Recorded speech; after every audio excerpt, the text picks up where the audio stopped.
ಮಳೆಗಾಲ ಬಂತು ಅಂತಂದರೆ ಈ ಕರಾವಳಿ ಮಲೆನಾಡಿನ ಕಡೆಯಲ್ಲೆಲ್ಲ ಕೆಸುವಿನ ಎಲೆಯ ತಿಂಡಿಗಳದ್ದೇ ಹಾವಳಿ. ಕೆಸುವಿನ ಎಲೆಯಿಂದ ಮಾಡಿದ ಪತ್ರೊಡೆಯನ್ನು ಮಾಡದ ಮನೆಯೇ ಇಲ್ಲ ಅಂತ ಹೇಳ್ಬೋದು ಈ ಕರಾವಳಿ ಮಲೆನಾಡಿನ ಕಡೆ. ನಮ್ಮನೆಯಲ್ಲಂತೂ ಪತ್ರೊಡೆ ಅಂತಂದರೆ ಎಲ್ರಿಗೂ ಕೂಡ ತುಂಬ ಇಷ್ಟ. ಹಾಗಾಗಿ ಇವತ್ತು ನಾನು ಕೂಡ ಪತ್ರೊಡೆಯನ್ನು ಮಾಡುವ ಅಂತೇಳಿ ಎಲ್ಲವನ್ನು ಕೂಡ ರೆಡಿ ಮಾಡ್ಕೊಳ್ತಾ ಇದ್ದೇನೆ. ನಮ್ಮನೆ ಪಾಟಲ್ಲಿ ಸ್ವಲ್ಪ ಪತ್ರೊಡೆ ಎಲೆ ಅಂದರೆ ಕೆಸುವಿನ ಎಲೆ ಬಿಟ್ಟಿತ್ತು. ಹಾಗೆಯೇ ಊರಿಂದ ನನ್ನ ಫ್ರೆಂಡ್ ಒಬ್ಬರು ಕೆಸುವಿನ ಎಲೆಯನ್ನು ತೊಗೊಂಬಂದು ಕೊಟ್ಟಿದ್ರು. ಅದೆರಡನ್ನು ಕೂಡ ಸೇರಿಸಿ ಇವತ್ತು ಪತ್ರೊಡೆ ಮಾಡುವ ಅಂತೇಳಿ ನಮ್ಮನೆ ಪಾಟಲ್ಲಿರುವ ಕೆಸುವಿನ ಎಲೆಯನ್ನೆಲ್ಲ ಕೊಯ್ದುಕೊಳ್ತಾ ಇದ್ದೇನೆ. ಎಲೆಯನ್ನೆಲ್ಲ ಕೊಯ್ದಾದ ನಂತರ ನಾನಿಲ್ಲಿ ಇದನ್ನು ತೊಳೆಯುವ ಮೊದಲೇ ಇದರ ಹಿಂದೆಗಡೆ ಇರುವ ನಾರನ್ನು ತೆಗೆದುಕೊಳ್ತಾ ಇದ್ದೇನೆ. ಈ ರೀತಿ ನೀವು ನಾರನ್ನು ತೆಗೆದುಕೊಳ್ಳದೇ ಇದ್ದರೆ ಪತ್ರೊಡೆಯನ್ನು ತಿನ್ನುವಾಗ ನಮಗೆ ಈ ನಾರು ಬಾಯಿಗೆ ಸಿಗ್ತಾ ಇದ್ದರೆ ತಿನ್ನುವಾಗ ನಮಗೆ ಅಷ್ಟೊಂದು ಟೇಸ್ಟಿ ಅಂತೇಳಿ ಅನಿಸೋದಿಲ್ಲ. ಹಾಗಾಗಿ ಈ ಹಿಂದೆಗಡೆ ಇರೋ ನಾರನ್ನು ತೆಗೆದುಕೊಳ್ಬೇಕು. ನಾನಿಲ್ಲಿ ಎಲೆಗಳನ್ನು ತೊಳೆದುಕೊಳ್ಳಿಲ್ಲ, ಯಾಕಂತಂದರೆ ತೊಳೆದುಕೊಂಡ್ರೆ ನಾವು ಈ ನಾರನ್ನು ತೆಗೆಯುವಾಗ ನಮಗೆ ಕೈ ತುರಿಸಲಿಕ್ಕೆ ಸ್ಟಾರ್ಟ್ ಆಗ್ತದೆ. ಹಾಗಾಗಿ ಎಲೆಯನ್ನು ತೊಳೆದುಕೊಳ್ಳುವ ಮೊದಲೇ ಈ ನಾರನ್ನು ತೆಗೆದುಕೊಳ್ಬೇಕು. ಈ ಕೆಸುವಿನ ಎಲೆಯಲ್ಲಿ ಬೇರೆ ಬೇರೆ ವೆರೈಟಿ ಕೆಸುವಿನ ಎಲೆ ಇದೆ. ನಾನಿವತ್ತು ಮಾಡ್ತಾ ಇರೋದು ಕಪ್ಪು ಕಾಲಿನ ಕೆಸುವಿನ ಎಲೆ ಇದ್ದು ಮತ್ತು ಬಿಳಿ ಕಾಲಿನ ಕೆಸುವಿನ ಎಲೆ ಇದ್ದು ಪತ್ರೊಡೆ ಮಾಡ್ತಾ ಇರೋದು. ಇನ್ನೊಂದು ಮರ ಕೆಸು ಅಂತೇಳಿ ಬರ್ತದೆ. ಈ ಮರ ಕೆಸುವಿನ ಪತ್ರೊಡೆ ಅಂತೂ ತಿನ್ನಲಿಕ್ಕೆ ತುಂಬ ಟೇಸ್ಟಿಯಾಗಿರ್ತದೆ, ಆದರೆ ಅದು ಸಿಗೋದು ತುಂಬ ಅಪರೂಪ. ಕೆಸುವಿನ ಎಲೆ ನಾರನ್ನೆಲ್ಲ ತೆಗೆದಾದ ನಂತರ ಈ ಕಡೆ ಒಂದು ಬಾಣಲೆಗೆ 1 ಸ್ಪೂನ್ ಆಗುವಷ್ಟು ಎಣ್ಣೆನ ಹಾಕಿ ಅದಕ್ಕೆ 3 ಸ್ಪೂನ್ ಆಗುವಷ್ಟು ಉದ್ದಿನ ಬೇಳೆ ಹಾಗೆ 2 ಸ್ಪೂನ್ ಆಗುವಷ್ಟು ಕಡಲೆಬೇಳೆನ ಹಾಕಿ ಇದನ್ನು ಫ್ರೈ ಮಾಡ್ಕೊಳ್ತಾ ಇದ್ದೇನೆ. ಈ ಕಡಲೆಬೇಳೆ ಮತ್ತು ಉದ್ದಿನಬೇಳೆ ಕಲರ್ ಸ್ವಲ್ಪ ಚೇಂಜ್ ಆದ ನಂತರ ಇದಕ್ಕೆ ಒಂದು 5 ಸ್ಪೂನ್ ಆಗುವಷ್ಟು ಕೊತ್ತಂಬರಿ ಬೀಜ, 2 ಸ್ಪೂನ್ ಆಗುವಷ್ಟು ಜೀರಿಗೆ, ಹಾಗೆ ಒಂದು 1/4 ಟೀ ಸ್ಪೂನ್ ಆಗುವಷ್ಟು ಮೆಂತ್ಯೆ, ಖಾರಕ್ಕೆ ಬೇಕಾಗಿರುವಷ್ಟು ಒಣಮೆಣಸಿನಕಾಯಿ. ನಾನಿಲ್ಲಿ ಬ್ಯಾಡಗಿ ಮೆಣಸನ್ನು ತಗೊಂಡಿದ್ದೇನೆ. ನಿಮಗೆ ಖಾರ ಇನ್ನೂ ಜಾಸ್ತಿ ಬೇಕು ಅಂತಂದರೆ ಈ ಗುಂಟೂರು ಮೆಣಸಿನಕಾಯಿ ಬರ್ತದಲ್ಲ ಅದನ್ನು ಕೂಡ ಯೂಸ್ ಮಾಡ್ಕೊಳ್ಬೋದು. ಈಗ ಇದನ್ನೆಲ್ಲ ಚೆನ್ನಾಗಿ ಎಣ್ಣೆಯಲ್ಲೇ ಫ್ರೈ ಮಾಡ್ಕೊಳ್ಬೇಕು.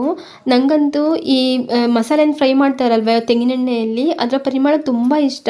ಮನೆಯೆಲ್ಲ ಒಂಥರ ಗಮ್ ಅಂತೇಳಿ ಪರಿಮಳ ಬರ್ತಾ ಇರ್ತದೆ.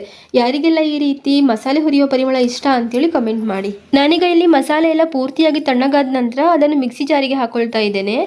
ಈ ಪತ್ರೊಡೆ ಮಾಡುವಾಗ ಉಂಟಲ್ವಾ ಮಸಾಲೆ ತುಂಬ ಇಂಪಾರ್ಟೆಂಟು. ಮಸಾಲೆಗೆ ಬೇಕಾಗಿರೋ ಸಾಮಗ್ರಿಗಳನ್ನು ಸ್ವಲ್ಪ ಜಾಸ್ತಿ ಕ್ವಾಂಟಿಟಿಯಲ್ಲೇ ಹಾಕೊಂಡು ಮಾಡಬೇಕು, ಆವಾಗನೇ ಪತ್ರೊಡೆ ಚೆನ್ನಾಗಿ ಬರೋದು.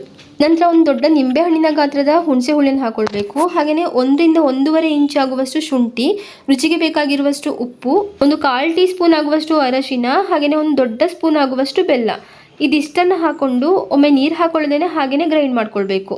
ಹಾಗೆಯೇ ನಾನಿಲ್ಲಿ 2.5 ಗ್ಲಾಸ್ ಆಗುವಷ್ಟು ದೋಸೆ ಅಕ್ಕಿ, 3/4 ಗ್ಲಾಸ್ ಆಗುವಷ್ಟು ಕುಚ್ಚಲಕ್ಕಿಯನ್ನು ಒಂದು 5-6 ಗಂಟೆ ನೆನೆಸಿಟ್ಟಿದ್ದೆ ನೀರಲ್ಲಿ. ಈ ಅಕ್ಕಿಯನ್ನೀಗ ಮಸಾಲೆ ಜೊತೆ ಸೇರಿಸಿ ರುಬ್ಕೊಳ್ಬೇಕು. ಈ ಪತ್ರೊಡೆ ಮಾಡಲಿಕ್ಕೆ ಸಾಮಗ್ರಿಗಳು ಸ್ವಲ್ಪ ಜಾಸ್ತಿಯಾಗಿಯೇ ಬೇಕು. ಅಂದರೆ ಉಪ್ಪು, ಹುಳಿ, ಖಾರ, ಸಿಹಿ ಸ್ವಲ್ಪ ಜಾಸ್ತಿಯಾಗಿಯೇ ಹಾಕ್ಕೊಳ್ಬೇಕು. ಇಲ್ಲಾಂತಂದರೆ ಪತ್ರೊಡೆ ತುಂಬ ಸಪ್ಪೆ ಬಿಡ್ತದೆ, ತಿನ್ನಲಿಕ್ಕೆ ಅಷ್ಟೊಂದು ರುಚಿ ಅಂತೇಳಿ ಅನಿಸಲ್ಲ. ನೋಡಿ ಕನ್ಸಿಸ್ಟೆನ್ಸಿ ಈ ರೀತಿ ಇರಬೇಕು. ಹಿಟ್ಟನ್ನು ಸ್ವಲ್ಪ ತಿಕ್ಕಾಗಿಯೇ ಮಾಡ್ಕೊಳ್ಳಿ, ತುಂಬ ನೀರಾಗಿ ಮಾಡ್ಕೊಳ್ಳೋದು ಬೇಡ. ನಾನಿಲ್ಲಿ ಕೆಸುವಿನ ಎಲೆಗಳನ್ನೆಲ್ಲ ಚೆನ್ನಾಗಿ ತೊಳ್ಕೊಂಡು ಇಟ್ಕೊಂಡಿದ್ದೇನೆ. ಇನ್ನೀಗ ಈ ಎಲೆಗಳ ಮೇಲೆ ಹಿಟ್ಟನ್ನು ಸವರಿ ರೋಲನ್ನು ರೆಡಿ ಮಾಡ್ಕೊಳ್ಬೇಕು. ಒಂದು ಕೆಸುವಿನ ಎಲೆಯನ್ನು ತಗೊಂಡು ಅದನ್ನು ಉಲ್ಟಾ ಇಟ್ಟು ಅದರ ಮೇಲೆ ನಿಮಗೆ ಎಷ್ಟು ಸಾಧ್ಯ ಆಗ್ತದೆ ಅಷ್ಟು ತೆಳ್ಳಗೆ ಹಿಟ್ಟನ್ನು ಸವರ್ಕೊಳ್ಬೇಕಾಗ್ತದೆ. ನಂತರ ಇದರ ಮೇಲೆ ಇನ್ನೊಂದು ಎಲೆಯನ್ನು ಇಟ್ಟು ಇದರ ಮೇಲೆ ಕೂಡ ಹಿಟ್ಟನ್ನು ನೀಟಾಗಿ ತೆಳ್ಳಗೆ ಸವರ್ಕೊಳ್ಬೇಕು. ಇದೇ ರೀತಿ ಒಂದು 4-5 ಲೇಯರ್ ಒಂದು ಎಲೆಯ ಮೇಲೆ ಇನ್ನೊಂದು ಎಲೆಯನ್ನಿಟ್ಟು ಅದರ ಮೇಲೆ ಹಿಟ್ಟನ್ನು ಸವರಿ ರೋಲನ್ನು ರೆಡಿ ಮಾಡ್ಕೊಳ್ಬೇಕು. ನಾನು ಈ ವಿಡಿಯೋದಲ್ಲಿ ತೋರಿಸ್ತಾ ಇದ್ದೇನಲ್ವಾ ಆ ರೀತಿ ಎಲೆಯನ್ನು ಮಡಚಿ ರೋಲನ್ನು ರೆಡಿ ಮಾಡ್ಕೊಳ್ಬೇಕಾಗ್ತದೆ. ಈ ಎಲೆಗೆ ಹಿಟ್ಟನ್ನು ಸವರಿ ರೋಲ್ ಮಾಡುವ ಕೆಲಸನೇ ಸ್ವಲ್ಪ ಜಾಸ್ತಿ ಟೈಮ್ ತೊಗೊಳ್ಳೋದು.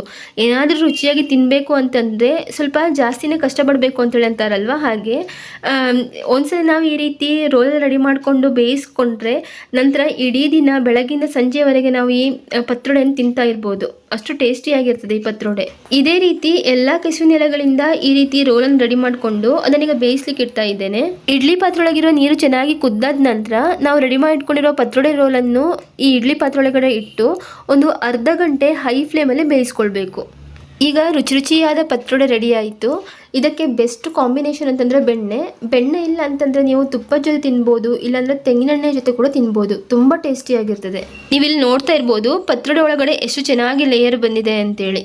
ಇದರಲ್ಲಿ ಉಪ್ಪು, ಹುಳಿ, ಸಿಹಿ, ಖಾರ ಎಲ್ಲನೂ ಸ್ವಲ್ಪ ಜಾಸ್ತಿಯಾಗಿಯೇ ಇರೋದ್ರಿಂದ ಹಾಗೆಯೇ ಬೇರೆ ಎಲ್ಲ ಮಸಾಲೆ ಕೂಡ ಬಿದ್ದಿರೋದ್ರಿಂದ ಬೇರೆ ಏನು ಕೂಡ ಬೇಕಾಗಿಲ್ಲ. ಬರೀ ನೀವು ಬೆಣ್ಣೆ, ತುಪ್ಪ ಅಥವಾ ತೆಂಗಿನೆಣ್ಣೆ ಜೊತೆ ತಿನ್ಬೋದು. ತುಂಬ ಟೇಸ್ಟಿಯಾಗಿರ್ತದೆ ಇದು. ಸೊ ನೀವು ಕೂಡ ನಿಮಗೆ ಕೆಸುವಿನೆಲ್ಲ ಸಿಕ್ಕಿದ್ರೆ ಈ ರೀತಿ ಪತ್ರೊಡೆ ರೆಸಿಪಿನೊಮ್ಮೆ ಟ್ರೈ ಮಾಡಿ. ಹಾಗೆ ಈ ವಿಡಿಯೋ ನಿಮಗೆ ಇಷ್ಟ ಆದರೆ ಪ್ಲೀಸ್ ಒಂದು ಲೈಕ್ ಕೊಟ್ಟು ನಿಮ್ಮ ಅನಿಸಿಕೆಗಳನ್ನು ಕಮೆಂಟಲ್ಲಿ ತಿಳಿಸಿ. ಸಿಗೋಣ ಮುಂದಿನ ವಿಡಿಯೋದಲ್ಲಿ. ಅಲ್ಲಿವರೆಗೆ ಧನ್ಯವಾದಗಳು.